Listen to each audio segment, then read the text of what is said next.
এই পৃথিবীতে আপনার সাথে যাদের বন্ধুত্ব হবে, আখিরাতে কি তারাই হবে আপনার পরম সঙ্গী? একটু জেনে নিই আমরা সবাই রাসূলুল্লাহ সাল্লাল্লাহু আলাইহি ওয়াসাল্লামের সান্নিধ্য চাই। আমরা চাই আখিরাতে যেন তার খুব কাছাকাছি থাকতে পারি। তিনি যেন আমাদেরকে চিনে নেন, তিনি যেন আমাদেরকে ভালোবাসেন এবং আমরা যেন হাউজে কাউসারের পানি পান করতে পারি। কিন্তু এখন প্রশ্ন হলো, আপনি এখন যাদের সাথে বন্ধুত্ব করছেন, যাদেরকে সঙ্গ দিচ্ছেন, যাদের সাথে সময় কাটাচ্ছেন, যাদেরকে পরম শুভাকাঙ্ক্ষী মনে করছেন, যাদেরকে অনলাইনে ফলো করতেছেন, তারা কতটুকু আপনার জন্য মঙ্গলজনক হবে? আপনি প্রতিদিন যাদের মুখ দেখছেন, সময় অতিবাহিত করছেন, যাদের কণ্ঠস্বর আপনার কানে আসতে থাকে, যাদের সঙ্গে ফোনে আপনি বেশি কথা বলেন, যাদেরকে আপনি অনেক মিস করেন, এই মানুষগুলো আপনার জীবনের পরম সঙ্গী। আপনি কি জানেন দুনিয়াতে আপনি যাদের সঙ্গ বেছে নিয়েছেন, আখিরাতে তারাই হবে আপনার সঙ্গী, অর্থাৎ কম্পেনিয়ন। অবশ্যই আল্লাহর জন্য গড়ে ওঠা সম্পর্ক সবচেয়ে মহামূল্যবান। আমি আবার রিপিট করি, অবশ্যই আল্লাহর জন্য গড়ে ওঠা সম্পর্ক সবচেয়ে মহামূল্যবান। মানুষের সাথে আপনার সংযোগের সবচেয়ে গুরুত্বপূর্ণ দিক হচ্ছে তা আল্লাহ সন্তুষ্টির জন্য হচ্ছে কি হচ্ছে না। মৃত্যুর পরে আপনি যাদের সাথে কানেক্টেড থাকবেন, সেই সব বন্ধুদের সাথে যাদেরকে আপনি বন্ধু হিসেবে নিজে বেছে নিয়েছেন। আপনি যতই ব্লেম করেন না কেন, দুনিয়ায় আপনি যে পরিবার পেয়েছেন সেটি আল্লাহ সুবহানাহু ওয়া তাআলা নিজে নির্ধারণ করে দিয়েছেন। কিন্তু হোয়াট অ্যাবাউট ইওর কম্পেনিয়ন, আপনার বন্ধুরা, বাই ইওর ওন সেলফ? আপনি তো নিজেই তাদেরকে বেছে নিয়েছেন, এক্ষেত্রে আপনি কাকে ব্লেম করবেন? তাই আখিরাতেও কিন্তু তাদের সাথে থাকবেন, এখন সিদ্ধান্ত আপনার একান্ত নিজের। সুতরাং সঠিক সিদ্ধান্ত নিতে হবে। আপনি নিজেই আপনার আখিরাতের রচয়িতা। আপনি কাদের দোষ দিচ্ছেন? হয়তো আপনি ভাগ্যের উপর দোষ দিতে পারেন যে এই পরিবার আপনি কেন পেলেন, কিন্তু যেসব বন্ধু আপনি স্বইচ্ছায় বেছে নিয়েছেন, তাদের জন্য আপনি কাকে দোষ দিবেন? এখন দেখুন আপনার চারপাশে কে কে আছে, আপনার ফোনের ভিতরে কারা আপনাকে সবচেয়ে বেশি সময় দিচ্ছে। রাসূল করিম সাল্লাল্লাহু আলাইহি ওয়াসাল্লাম বলেছে, একজন মানুষ তার সাথেই থাকবে, অর্থাৎ আখিরাতে, যাকে সে সবচেয়ে বেশি ভালোবাসে। এখানে কাদের কথা বলা হয়েছে? যাকে আপনি সব থেকে বেশি ভালোবাসেন। আপনার প্রিয় সঙ্গী হোক, আপনার বন্ধু হোক, অনলাইনে আপনি যাদেরকে মন থেকে ফলো করেন, যারা অযথা গসিপ, লোভ কিংবা অপবিত্র কোনো উদ্দেশ্যে পরস্পর একত্রিত হয়, তারা কবরেও সেই অন্ধকার নিয়ে থাকবে। আর যারা একত্রিত হয় আল্লাহর জন্য, আল্লাহ সুবহানাহু ওয়া তাআলার সন্তুষ্টির জন্য, হতে পারে সেটা কোনো দাওয়া প্রজেক্ট, মিসকিনদের খাওয়ানো, ইনসাফের পক্ষে দাঁড়ানো, ইবাদতে উন্নতি ও উৎকর্ষতা লাভ করা, তাদের বন্ধুত্ব কবরের জীবনকেও আলোকিত করতে থাকবে ইনশাআল্লাহ। বন্ধুত্ব ধরে রাখার গুরুত্ব। মৃত্যুর সময় আমরা যেভাবে কালেমার উপর দৃঢ় থাকতে চাই, ঠিক একইভাবে একজন সৎ ও দ্বীনী বন্ধুর সাথে সম্পর্ক ধরে রাখা, কন্টিনিউ করা অত্যন্ত জরুরি। এখন আমরা জানবো ঈমানের সবচেয়ে মজবুত হাতল কোনটি। আল-বারা ইবনে আজিব রাদিয়াল্লাহু আনহু বলেছেন, একদিন রাসূল করিম সাল্লাল্লাহু আলাইহি ওয়াসাল্লাম আমাদের সবাইকে জিজ্ঞাসা করলেন, তোমরা কি জানো ঈমানের সবচেয়ে মজবুত হাতল কোনটি?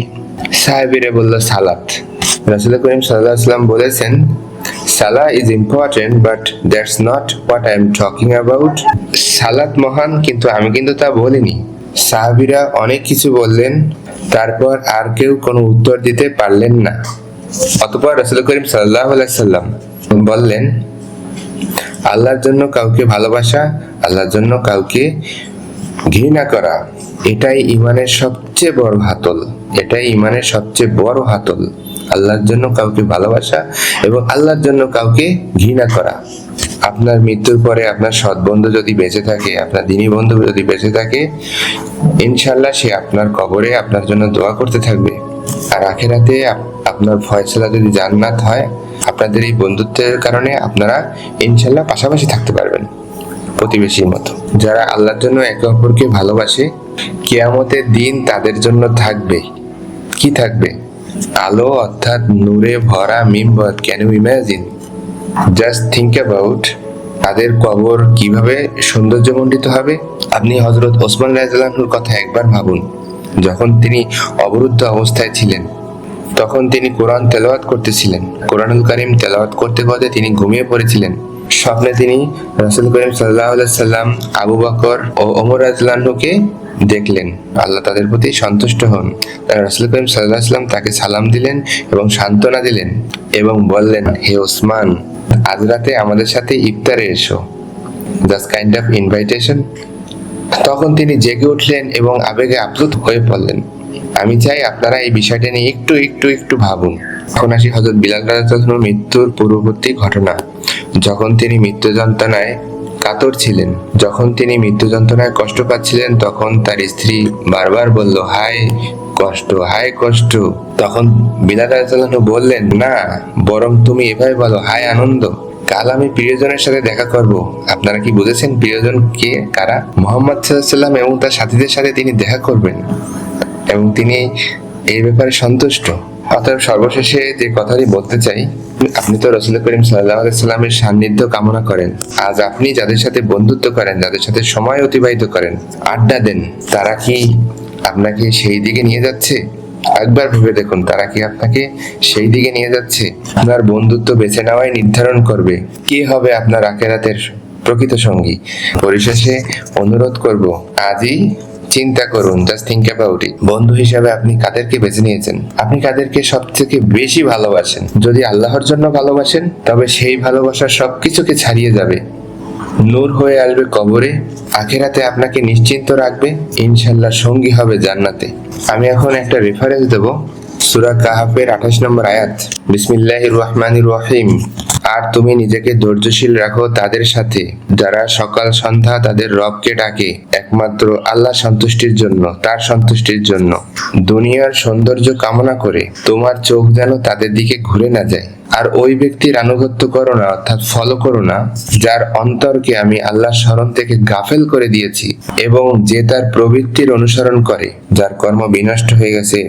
সম্মানিত উপস্থিতি, আপনারা এই কোরআনের এই আয়াতটি নিয়ে একটু ভাবুন আপনাদের জীবনে আল্লাহ সুবহানাহু ওয়া তাআলা কি বলেছেন। যারা প্রবৃত্তির অনুসরণ করে তাদেরকে আপনি বন্ধু হিসাবে গ্রহণ করবেন না, যারা আল্লাহকে স্মরণ করে তাদেরকে আপনারা বন্ধু হিসাবে গ্রহণ করেন, এতে আপনি লাভবান হবেন ইনশাআল্লাহ। আসসালামু আলাইকুম ওয়া রাহমাতুল্লাহি ওয়া বারাকাতুহু। আল্লাহুম্মা সাল্লি আলা মুহাম্মদ, আল্লাহুম্মা বারিক আলা মুহাম্মদ।